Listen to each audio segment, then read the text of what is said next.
ଦେବେନ୍ଦ୍ର ପ୍ରଧାନ। ଆବିର୍ଭାବ 16/7/1941। ତିରୋଧାନ 17/3/2025। ମଣ୍ଡଳ ସଭାପତିରୁ ରାଜନୀତି, ଦୀର୍ଘ ଦିନ ଧରି ରାଜନୈତିକ ଯାତ୍ରା। ଶେଷରେ ଡାକ୍ତର, ନିଶା ରାଜନୀତି। ବିଶିଷ୍ଟ ଚିକିତ୍ସକ,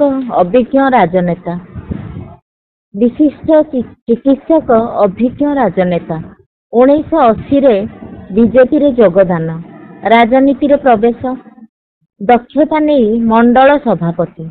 ଦେବଗଡ଼ ନିର୍ବାଚନ ମଣ୍ଡଳୀର ଲଢ଼ି ତିନି ଥର ବିଧାନସଭା ଆସନ ପାଇବାରେ କେନ୍ଦ୍ରମନ୍ତ୍ରୀ। ବାଜପେୟୀଙ୍କ ସମୟରେ କେନ୍ଦ୍ର ସଡ଼କ ଓ ପରିବହନ ରାଷ୍ଟ୍ରମନ୍ତ୍ରୀ।